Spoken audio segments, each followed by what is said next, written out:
How you doing? It's Ski Man coming at you. A little bit of nostalgia when it comes to the vaping industry.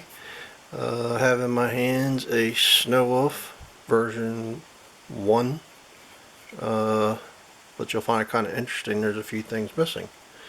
And you can see what happens to the first run anyway. I think that was, they had a little issue with the coating, but it didn't ever cause the issue to the function. You can even see here it's a little bubbled up. It's kind of weird, but anyway, as you can see, something's missing. The buttons. Let me go ahead and set the here. I can do this on in because there's no battery, so I can do it without causing a problem. Let's see. Oh, shoot. Tell I'm really well prepared. And a door. Alright, if you've never seen it, there's the inside of the Snow Wolf. Sorry for the lighting, it's horrible. You can see your 510 adapter. It's press fit in really good. This solder joint here goes to the board, and there's a wire here that's a short jumper wire, goes to the board also. There's your screen, the see-through screen on the inside that you never get to see because it's covered up with the actual screen. I'll show you here in a minute. This screw, and I believe this screw is for the battery tray. These screws here, these screws here are for this bracket that goes around the battery tray. So let me just show you real quick. The part's pretty interesting. Here's your screen. Got the quick connector on her. I think it's an 8-pin or 7-pin. Let me see. I don't know. It's got some pins. It's a small connector, and it's got one screw where that black piece is sticking up. Then it has a little nub on the inside of the mod where that hole is right there. Like I said, sorry again for the poor camera work. It actually, what I did is I unscrewed it, lifted it up, swung it around, then pushed it off of that post. And that you'll see, let's see, yeah, that post right there is where it swings around, and then you can see where the screw goes in right up here for the screen. Anyway, moving on, there's a piece that everybody can see when they open their back case up.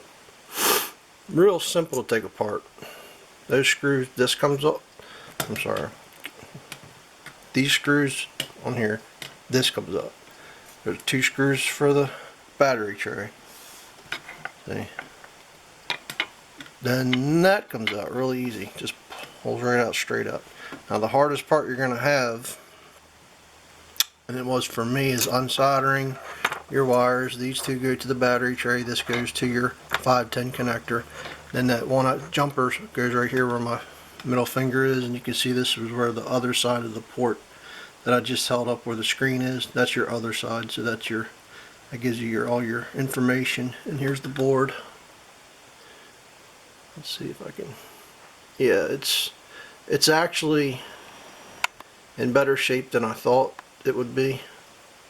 Oh, guys, you're not. And there wasn't a whole lot of juice or anything on this, which I was very surprised. The problem is around the buttons. I'll show you real quick. Here's the jump, or here's the cable between the two. So actually it's a 1, 2, 3. Oh, shoot. Can't even count. Ridiculous. It's like a 6-pin. But anyway, here's your buttons. And these are heavy too. They're stainless. I think they're stainless steel. But what happens is over time, a lot of people have trouble with these things sticking. And I didn't realize they would pop out so easily. You kind of have to pry out, when you're taking this apart, you kind of have to pry this up from the side and kind of like, you know, pry it up so make sure the buttons are pushed out. You can actually fit a screwdriver between here and here to push the buttons out all the way, then start prying up. Now it's after you've actually done your unsoldering work first, then you can get this out, get this board out. Then the buttons just let's see which way. They actually pushed out, I believe, from, yeah, they pushed out from the outside to the inside, because this is your outside button. It's got a collar around it, or not a collar, but like a flange, and this is what goes against your board. So I got to clean all that. This is a wonderful screwdriver set. I love it, from Lowe's. It's got the number 0 Phillips. It's a tiny little thing. You can see in my finger. But anyway, those do wonderful when they're magnetic, and of course got the spinning head. But this is actually, here you go, Cobalt 759897, and it's a great kit. It's actually made for doing computers, electronics basically. So anyway, as you can see, there's the 3 buttons. I just have some cleaning work to do. You can see there's the light. There's still some gunk down in there. But I'm going to see if I can bring it back to life. There's no saying that when I put my wires back together that everything's going to be okay. Focus, please. Focus. This stupid camera. Don't go out. There we go. Let's do close. Yeah.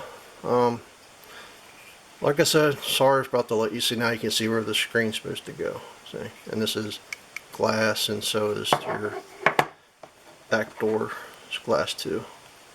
I think a lot of people shattered these, but I don't know. Maybe we can bring this monster back to life. It's been, and it never let me down until the button started sticking. So looks like I'm about 6 minutes in. I'm not monetized, so I'm not worried about the 10-minute thing or whatever it is. But yeah, you can see the back of there's the back of the tray. Nothing special. Your solder wires are there, and you just correspond with the positive on, I think positive's on the right and negative's on the left. I'm just going to clean that solder up, but I would record myself doing that, but I don't really have like an overhead camera, so I don't know. I don't think it'd turn out all that great. There's that side of the board. Freaking light's horrible. Yeah, there's that side of the board. And I did kind of catch the corner there with the soldering iron. Like a goofball, I used a 60 watt, and I had like a medium blade on. I should have had a pin, not a pin, but a pointy solder tip on. And you know, and I don't use flux. Flux is too corrosive, especially when you got to be moving wires around too. The flux just flies everywhere and gets pasty. So I just use good, basically a rosin. I think it's rosin core, 60/40 rosin core. And sometimes I'll use the 3% silver. Just depends on how it needs to flow.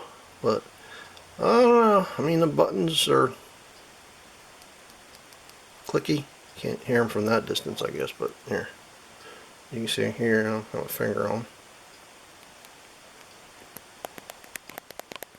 So I don't know if that turned out. But anyway, there we go. That's the whole thing in a nutshell. But that's an entire strip down, other than pulling the 510 out, which is, you'd only have to do that if you had a bad 510. And you gotta be careful when you unsolder here, because that goes through to your gasket and your 510 pin and your actual base or actual contact pin. I checked mine was fine.